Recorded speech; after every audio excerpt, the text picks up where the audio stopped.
Hello guys, welcome to my YouTube channel. My name is Harjeet Kaur. हम कर रहे हैं Indian economy by Ramesh Singh, जिसमें हमारा चैप्टर 8 एग्रीकल्चर चल रहा है और इसमें आज हम डिस्कस करेंगे एग्रीकल्चर एक्सटेंशन सर्विसेज एंड प्रधानमंत्री फसल बीमा योजना। शुरू करते हैं agriculture extension services. Agriculture extension services को रूरल एडवाइजरी सर्विसेज भी बोला जाता है। तो ये होती क्या है? ये वो सर्विसेज होती है जो फार्मर्स को पहले ही प्रोवाइड करवा दी जाती है। वो इंफॉर्मेशन सर्विसेज जिसकी फार्मर्स को ज़रूरत है, जिसकी फार्मर्स डिमांड कर रहे हैं, वो इंफॉर्मेशन और सर्विसेज फार्मर्स को जो पहले से ही प्रोवाइड करवाई जाती है उसको बोलते हैं एग्रीकल्चर एक्सटेंशन सर्विसेज। अब इसका फायदा क्या होता है? इससे ये सर्विसेज किसान को इसलिए प्रोवाइड करवाई जाती है सो दैट कि वो बेस्ट प्रैक्टिसेस अडॉप्ट कर पाए, बेस्ट टेक्नोलॉजी अडॉप्ट कर पाए। फॉर एग्जांपल, अगर हम बात करें एग्रीकल्चर एक्सटेंशन सर्विसेज की, तो अब ये होता क्या है, जैसे फार्मर है कोई, ठीक है, अब इस फार्मर को पहले से ही इंफॉर्मेशन प्रोवाइड करवाना। कौन सी इंफॉर्मेशन? वेदर से रिलेटेड इंफॉर्मेशन, जैसे हो गया कि इस साल जो है ज़्यादा बारिशें आएगी, ज़्यादा कम बारिशें आएंगी, तो उसके अकॉर्डिंग अगर फार्मर को पहले पता होएगा तो वो फार्मर वेदर फोरकास्टिंग के अकॉर्डिंग ही जो क्रॉपिंग का उसका पैटर्न रहेगा वो पहले से ही उसके अकॉर्डिंग तैयार करेगा। अब अगर फार्मर को पता है कि इस साल बारिशें ज़्यादा होनी है, पानी ज़्यादा बरसेगा, तो वो उस according water intensive crops grow करेगा, जैसे राइस हो गया। अगर फार्मर को पता है कि इस बार ज्यादा बारिश नहीं होनी है तो वो उस अकॉर्डिंग राइस की क्रॉप की बजाय दूसरी क्रॉप्स अडॉप्ट करेगा जिनमें पानी की कम जरूरत पड़ती है, राइट। तो इसका फार्मर को फायदा होता है, बेनिफिट होता है। सेकेंडली, अब देखो, जैसे फार्मर है उसको क्रॉप ग्रो करने से पहले उसकी सॉइल टेस्टिंग प्रॉपर करना और सॉइल टेस्टिंग के बाद उसको बताना कि कौन से न्यूट्रिएंट की कमी है वहां पे सॉइल पे, सो दैट कि जो क्रॉप ग्रो कर रहा है फार्मर उसमें अकॉर्डिंगली फर्टिलाइजर्स यूज कर पाए, अकॉर्डिंगली सॉइल को न्यूट्रिएंट दे पाए। तो ये जो इंफॉर्मेशन, ये जो सर्विसेज किसान को पहले से प्रोवाइड करवा दी जाती है, इसको बोलते हैं एग्रीकल्चर एक्सटेंशन सर्विसेज। अब इसका फायदा क्या है? इससे जो फार्मर है उसकी इनकम इंक्रीज होएगी, बेस्ट प्रैक्टिसेस अडॉप्ट कर पाएगा, एग्रीकल्चर में हम नए नए इनपुट्स ला पाएंगे। इससे फार्मर का वेलबींग भी इंप्रूव होएगा और लाइवलीहुड भी इंप्रूव होएगा। अब ये जो इंफॉर्मेशन है, एग्रीकल्चर एक्सटेंशन सर्विसेज से रिलेटेड जो इंफॉर्मेशन है, ये कौन प्रोवाइड करता है? ये इंफॉर्मेशन प्रोवाइड करने के लिए इंडिया में मल्टीपल एजेंसीज है, बहुत सारी एजेंसीज काम कर रही है जो कि इंफॉर्मेशन प्रोवाइड करवाती है। लेकिन ये जो एजेंसीज है ना, ये प्रॉपरली अपना काम कर नहीं रही, ये इतनी एफिशिएंट नहीं है, इसमें बहुत सारे फ्लॉज है।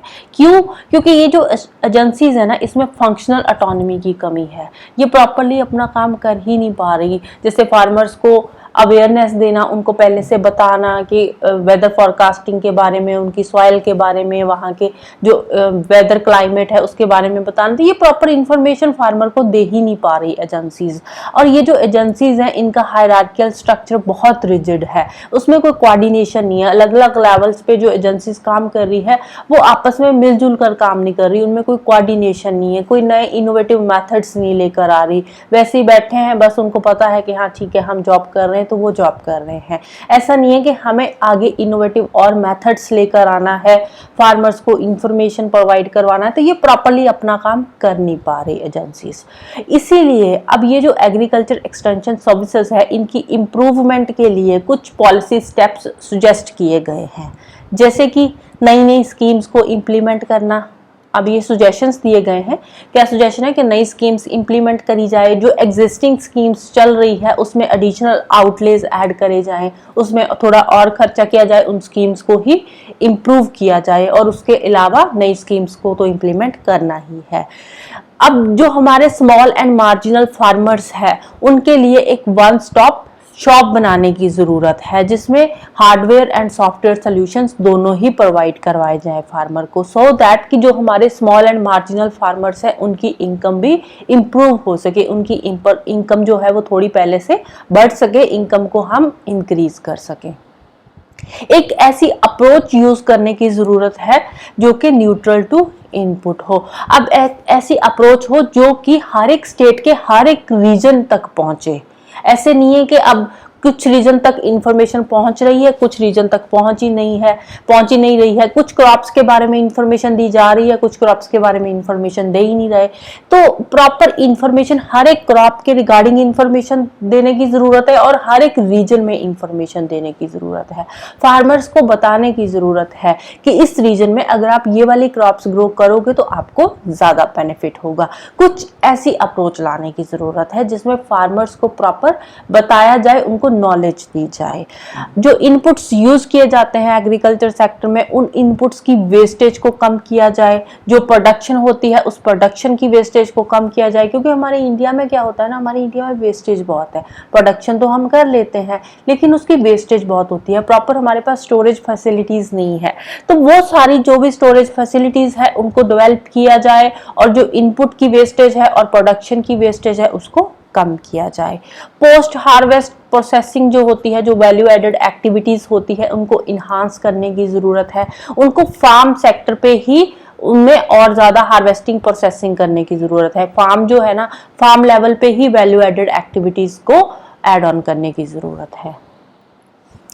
फार्मर्स जो है, फार्मर्स को पूरा प्रॉपर इंफॉर्मेशन देने की जरूरत है रिगार्डिंग वेदर इंफॉर्मेशन। जैसे हो गया कि वेदर कैसा रहेगा, या आने वाले टाइम पे सूखा होगा या फिर ज्यादा बारिशें होगी, कैसा होगा। तो ये पूरी इंफॉर्मेशन फार्मर को देने की जरूरत है, सो दैट कि जो फार्मर है वो अपनी यील्ड को इम्प्रूव कर सके, जो क्रॉप का डैमेज है उसको कम कर सके। क्योंकि देखो, अगर फार्मर को पहले से पता है कि इस बार फ्लड्स आने हैं तो वो कोई ऐसी क्रॉप ग्रो ही नहीं करेगा जिसमें पानी की जरूरत नहीं है, जो कि कम पानी में ग्रो करने वाली है। अगर फार्मर को पता है कि इस बार सूखा पड़ने वाला है तो वो वाटर इंटेंसिव क्रॉप्स नहीं ग्रो करेगा, क्योंकि उसको पता है पहले से ही सूखा पड़ने वाला है। अगर ऊपर से वाटर इंटेंसिव क्रॉप्स ग्रो कर ली तो वो तो बिल्कुल ही खत्म हो जाएगी। तो इससे क्या है, इससे क्रॉप का डैमेज कम किया जा सकता है और यील्ड को भी इम्प्रूव किया जा सकता है। अगर फार्मर को हम नॉलेज देंगे कि आपके क्लाइमेट के अकॉर्डिंग, यहाँ के वेदर के अकॉर्डिंग, सॉइल पैटर्न के अकॉर्डिंग कौन सी क्रॉप आप ग्रो कर सकते हो, तो उसके अकॉर्डिंग भी फार्मर की इनकम भी इंक्रीज हो सकती है।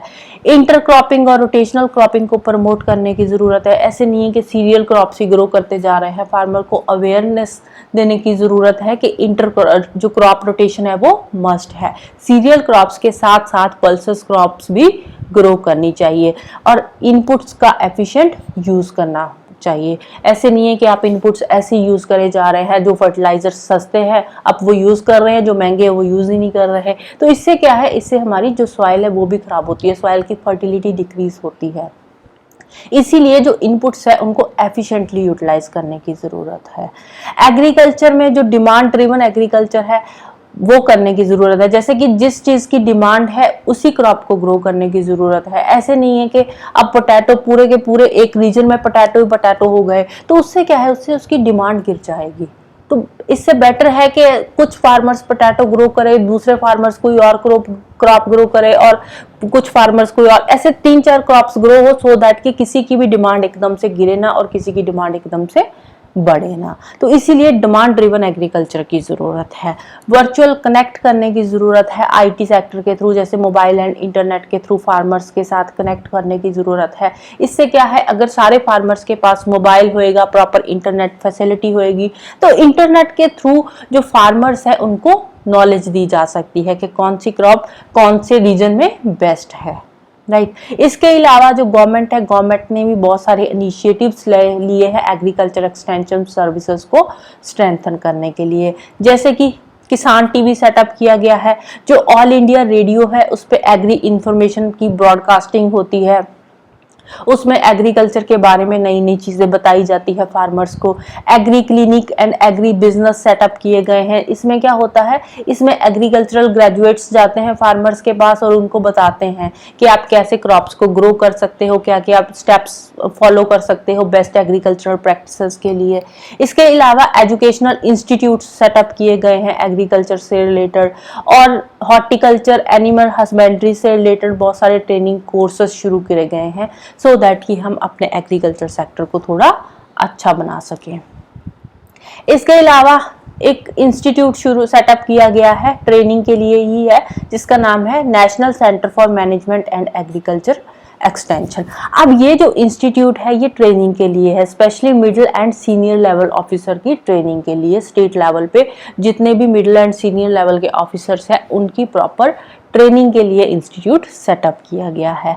डिजिटल एग्रीकल्चरल प्लेटफॉर्म को प्रमोट करने की बात करी गई है। साइबर एग्रोफिजिकल सिस्टम लॉन्च किया गया है सो दैट कि हम अपने फार्मिंग सेक्टर को थोड़ा और वायबल बना सके, सेल्फ सस्टेनिंग कर सके, इंटरनेशनल लेवल पे कॉम्पिटिटिव बना सकें। एग्रीकल्चरल एजुकेशनल पोर्टल शुरू किया गया है जिसका नाम है एकता। एकता का मतलब क्या है? एकीकृत कृषि शिक्षा तकनीकी आयाम।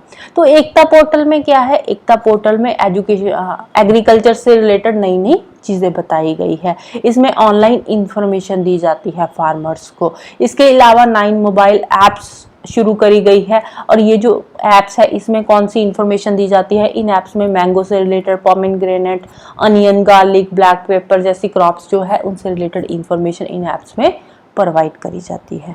राइट, नेक्स्ट बात करते हैं प्रधानमंत्री फसल बीमा योजना। अब ये जो प्रधानमंत्री फसल बीमा योजना है ये एक इंश्योरेंस स्कीम है और ये लॉन्च कब हुई थी? जनवरी 2016 में। राइट, अब ये जो प्रधानमंत्री फसल बीमा योजना है ना, ये NIAS स्कीम को रिप्लेस करके लाई गई थी। NIAS स्कीम क्या है? नेशनल एग्रीकल्चरल इंश्योरेंस स्कीम, जो कि 1999 में आई थी। तो इस स्कीम को रिप्लेस करके लाया गया था प्रधानमंत्री फसल बीमा योजना। और ये वाली जो स्कीम थी ये प्राइवेट और पब्लिक सेक्टर कंपनीज दोनों ही इंप्लीमेंट कर सकती थी। और जो प्रधानमंत्री फसल बीमा योजना है इसमें भी दोनों सेक्टर्स ही पार्टिसिपेट कर सकते हैं। अब ये जो इंश्योरेंस कंपनी है ये प्राइवेट भी हो सकती है और पब्लिक सेक्टर की भी हो सकती है। जरूरी नहीं है कि ये सरकारी कंपनी ही होगी जो इंश्योरेंस कंपनी है, प्राइवेट भी हो सकती है। बट ज्यादातर जो होता है ना वो प्राइवेट कंपनीज कम आती है इंश्योरेंस सेक्टर में, स्पेशली एग्रीकल्चर से रिलेटेड, क्योंकि एग्रीकल्चर से रिलेटेड कई बार ज्यादा लॉस हो जाता है। बट स्टिल फिर भी बहुत सारी ऐसी कंपनीज है जो प्राइवेट सेक्टर की इंश्योरेंस सेक्टर में काम कर रही है।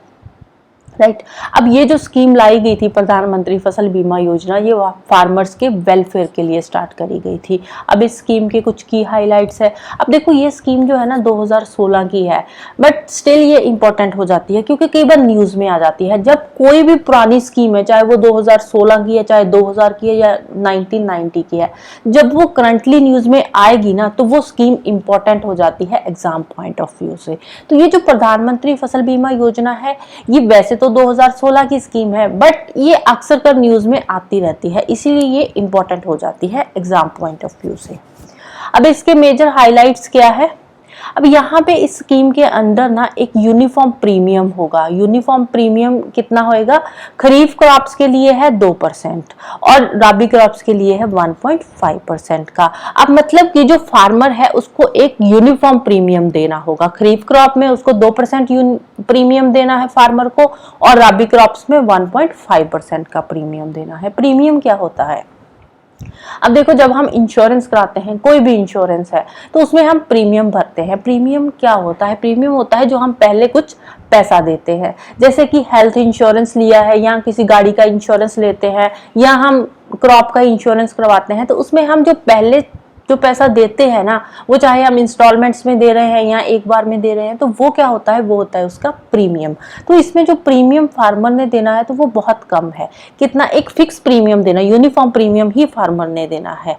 खरीफ क्रॉप्स के लिए 2% देना है, राबी क्रॉप्स के लिए 1.5% देना है। और जो एनुअल कमर्शियल क्रॉप्स होती है या फिर हॉर्टिकल्चर क्रॉप्स होती है, एनुअल कमर्शियल क्रॉप्स जो 1 साल की, जैसे कि शुगर केन हो गया, टी प्लांटेशन हो गया, तो जो प्लांटेशन क्रॉप्स की या हॉर्टिकल्चर क्रॉप्स का प्रीमियम है वो फार्मर ने कितना देना है? वो सिर्फ और सिर्फ 5% देना है। अब ये जो प्रीमियम रेट्स है जो फार्मर्स दे रहा है, प्रीमियम रेट्स बहुत कम दे रहा है। देखो यहाँ पे 2%, 1.5% या 5% फार्मर दे रहा है, ठीक है। और जो बाकी का प्रीमियम होता है वो कौन देता है? वो देती है सरकार। मतलब कि एक तरह का जो सरकार है वो सब्सिडी दे रही है इंश्योरेंस पे भी फार्मर्स को। राइट, अब ये जो सरकार सब्सिडी दे रही है इसकी कोई अपर लिमिट नहीं होती है। मतलब कि अगर कोई इंश्योरेंस स्कीम ली है फार्मर ने, तो उस इंश्योरेंस स्कीम में अगर जो सरकार है, सरकार को 90% तक भी प्रीमियम भरना पड़े तो वो जो सरकार है वो भरती है। ऐसा नहीं है कि प्रीमियम जो है वो सरकार नहीं देगी, या उसकी कोई फिक्स लिमिट है, सरकार की कोई लिमिट नहीं है प्रीमियम। हाँ, जो फार्मर है, फार्मर में ने एक यूनिफॉर्म प्रीमियम रेट ही देना है, जो फिक्स है वही फार्मर देगा, और उसके ऊपर का जो रेट है वो कौन देगा, वो सरकार देगी, राइट। वो कितना भी हो, चाहे 90% तक हो, वो सारा का सारा सरकार ही देगी, राइट। अब इसमें होता क्या है, इसमें जब कोई भी लॉस होता है फार्मर का, तो 25% क्लेम उसको डायरेक्टली फार्मर के अकाउंट में चला जाता है। फिर उसके बाद इंश्योरेंस कंपनीज होती है, बहुत सारी इंश्योरेंस कंपनीज है जो स्टेट लेवल पे काम कर रही है, तो वो क्या करती है, वो फिर जाती है फील्ड में, फार्म लेवल पे असेस करती है कि कितना लॉस हुआ है, पोस्ट हार्वेस्ट लॉस हुआ है या कब लॉस हुआ है, या कोई लोकलाइज्ड रिस्क की वजह से लॉस हुआ है, लॉस क्यों हुआ है और कितना हुआ है, बाद में वो इंश्योरेंस कंपनी जाकर प्रॉपर असेस करती है। अब होता क्या है, अब प्रीमियम रेट पे क्या होता है, एक कैपिंग होती है प्रीमियम रेट पे। कैपिंग के चलते हुए जो फार्मर है वो कम देता है। अब जो फार्मर प्रीमियम कम देता है, क्योंकि कैपिंग है, फार्मर ने फिक्स इतना ही प्रीमियम देना है, बाकी सरकार भरती है, तो उसके चलते हुए जो क्लेम मिलता था ना फार्मर को, क्लेम भी बहुत कम मिलता था, लो क्लेम मिलता था फार्मर को।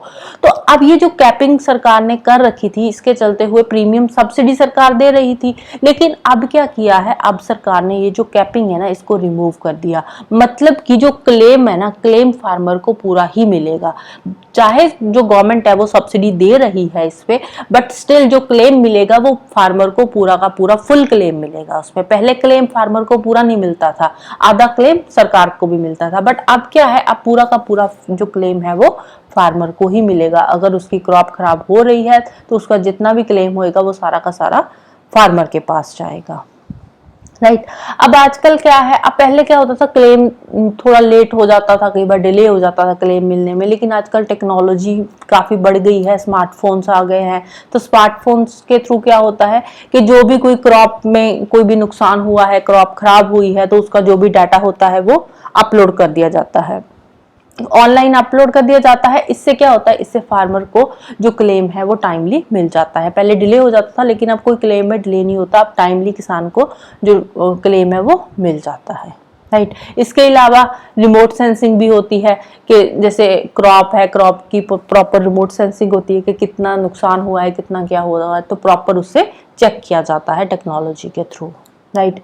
अब ये जो स्कीम आई थी, ये NIS स्कीम को रिप्लेस करके आई थी, मैं ऑलरेडी बता चुकी हूँ, और पब्लिक और प्राइवेट सेक्टर कंपनीज दोनों इसमें इन्वॉल्व है। अब ये जो स्कीम है ना, इसकी एक और खास बात है, ये स्कीम वॉलंटरी है। प्रधानमंत्री फसल बीमा योजना जो स्कीम है ना, ये स्टेट्स के लिए वॉलंटरी है। मतलब अगर स्टेट चाहे तो इसको इम्प्लीमेंट कर सकती है, अगर नहीं चाहे तो नहीं भी कर सकती, जरूरी नहीं है, बट स्टिल ये स्कीम इतनी अच्छी है कि 26 स्टेट्स एंड यूटीज ने इसको इम्प्लीमेंट ऑलरेडी कर रखा है। तो इसका जो बेनिफिट है वो 6 करोड़ फार्मर्स जो इसका बेनिफिट ले चुके हैं, राइट। अब इसमें भी जो हमारी गवर्नमेंट है, इस स्कीम को और ज़्यादा इम्प्रूव करने के लिए हमारी गवर्नमेंट ने इससे रिलेटेड भी कुछ स्टेप्स लिए हैं। जैसे कि 2017-18 में सरकार ने डायरेक्ट बेनिफिट ट्रांसफर इंट्रोड्यूस कर दिया था। इसमें क्या था कि जो भी क्लेम होएगा वो डायरेक्ट फार्मर के बैंक अकाउंट में चला जाएगा, सो दैट कि बीच में कोई घपला ना हो। ऐसा ना हो कि कोई अपना डुप्लीकेट आधार कार्ड दिखा के डुप्लीकेट आधार कार्ड बनाए और वो दिखा के क्लेम ले जाए, ऐसा नहीं अब हो सकता। अब क्या है, डायरेक्टली जिस फार्मर का लॉस हुआ है उस फार्मर के अकाउंट में ही पैसा चला जाएगा, right. National crop insurance portal launch कर दिया गया है। इसमें क्या है, इसमें सारे स्टेक होल्डर्स के लिए एक इंटरफेस बनाया गया है, और उसके थ्रू पूरी की पूरी जो उसमें पूरी की पूरा जो भी होता है, इसका इंफॉर्मेशन होती है, वो उस पोर्टल पे डाल दी जाती है, और सारे स्टेक होल्डर्स उसको चेक करते रहते हैं। अब इसमें क्या होता है, जो 12% इंटरेस्ट रेट होता है पर एनम का, ठीक है। अब ये जो 12% interest rate paid by the insurance company to farmers for delay in the settlement of claim. अब देखो, किसी का लॉस हुआ है, किसी फार्मर का लॉस हो गया, ठीक है, उस लॉस के विद इन 10 डेज, 10 दिन के अंदर अंदर जो इंश्योरेंस कंपनी है वो क्लेम देगी उस फार्मर को। अगर 10 दिन के अंदर अंदर वो इंश्योरेंस कंपनी फार्मर को क्लेम नहीं दे पा रही, तो उसका 12% पर एनम के हिसाब से उसको इंटरेस्ट देना पड़ेगा। जैसे 10 दिन से लेट हो गया, इंश्योरेंस कंपनी ने फार्मर को पैसा दिया नहीं है, तो उससे क्या है, उसके बाद जितने लेट करेगा, जितना डिले करेगा, उस हिसाब से उसको इंटरेस्ट भी देना पड़ेगा इंश्योरेंस कंपनी को। इंटरेस्ट रेट कितना है उसका, 12% पर एनम का इंटरेस्ट रेट है। इसके अलावा अब ये जो इंश्योरेंस कंपनीज है, इंश्योरेंस कंपनीज को सब्सिडी कुछ स्टेट देती है। अगर स्टेट भी 3 महीने के अंदर अंदर इंश्योरेंस कंपनीज को सब्सिडी नहीं दे पा रही, इंश्योरेंस का पैसा नहीं दे पा रही, तो उस केस में ये जो स्टेट गवर्नमेंट है, स्टेट गवर्नमेंट भी 12% इंटरेस्ट रेट देगी उस इंश्योरेंस कंपनी को, अगर स्टेट गवर्नमेंट डिले कर रही है उसको पैसा देने में, राइट। अब इसमें क्या है, पहले जैसे हमने किसी क्रॉप की इंश्योरेंस करवाई है फार्मर ने, अगर वो उस क्रॉप का नाम चेंज करना चाहता है, सपोज राइस क्रॉप के लिए करवाई है, फिर बाद में उसने मूड चेंज कर लिया, उसने सोचा नहीं ये जो इंश्योरेंस है ये मैं पल्सेस के लिए ले लेता हूँ, तो वो अगर नाम चेंज करना है इंश्योर क्रॉप का, तो वो पहले टाइम था नेम चेंज करने का 1 डे, अब हो गया 2 वर्किंग डेज। अब अगर कोई लॉस होता है, पोस्ट हार्वेस्ट लॉस होता है या किसी लोकलाइज्ड कैलामिटी की वजह से कोई लॉस होता था, तो पहले फार्मर को विद इन 48 आवर्स इंटीमेट करना पड़ता था इंश्योरेंस कंपनी को, मतलब 48 घंटे के अंदर अंदर इंश्योरेंस कंपनी को बताना पड़ता था कि मेरा लॉस हुआ है, तभी वो इंश्योरेंस कंपनी उसको क्लेम देती थी। अब वो जो टाइम लिमिट है वो बढ़ाकर 72 आवर्स कर दी कि अगर किसी फार्मर का लॉस हुआ है तो वो 72 घंटे के अंदर अंदर उस इंश्योरेंस कंपनी को बताएगा कि मेरा लॉस हुआ है, तो वो इंश्योरेंस कंपनी उसको उसका क्लेम दे देगी, राइट। अब पहले क्या होता था, पहले ये जो फार्मर्स की पार्टिसिपेशन थी वो क्या थी, वो वॉलंटरी नहीं थी। पहले फार्मर्स को लोन लेना पड़ता था, जो लोनी फार्मर्स होते थे उनको इंश्योरेंस स्कीम लेनी पड़ती थी, लोन नहीं लेना पड़ता था, इंश्योरेंस स्कीम। जो लोनी फार्मर्स थे जिन्होंने लोन ले रखा होता था, तो उनमें जो 58% फार्मर्स थे ना, तो उनको ये इंश्योरेंस स्कीम लेनी पड़ती थी, कंपल्सरी था कि वो कंपल्सरी इस इंश्योरेंस स्कीम को लेंगे ही लेंगे। लेकिन अब ये जो इंश्योरेंस स्कीम है ये वॉलंटरी कर दी है, फेब 2020 में इस स्कीम को वॉलंटरी कर दिया कि अगर फार्मर चाहे तो स्कीम ले सकता है, अगर फार्मर नहीं चाहे तो वो नहीं भी ले सकता। अब कोई कंपल्सरी नहीं है कि इस स्कीम को लेना ही लेना है, राइट। पहले कंपल्सरी था, अब कंपल्सरी नहीं है। पहले 58% जितने भी टोटल फार्मर्स है, लोनी फार्मर्स है, उनमें से जो 58% फार्मर्स है वो कंपल्सरी था कि वो इस स्कीम को लेंगे ही लेंगे, इंश्योरेंस स्कीम लेंगे ही लेंगे। लेकिन अब वॉलंटरी कर दिया गया है, मतलब मर्जी है, फार्मर चाहे तो ले सकता है, नहीं चाहे नहीं ले सकता है, right. So this is all about today. तो जाने से पहले वीडियो को लाइक कर देना, शेयर कर देना और चैनल को सब्सक्राइब कर लेना। Thank you, bye bye and have a nice day.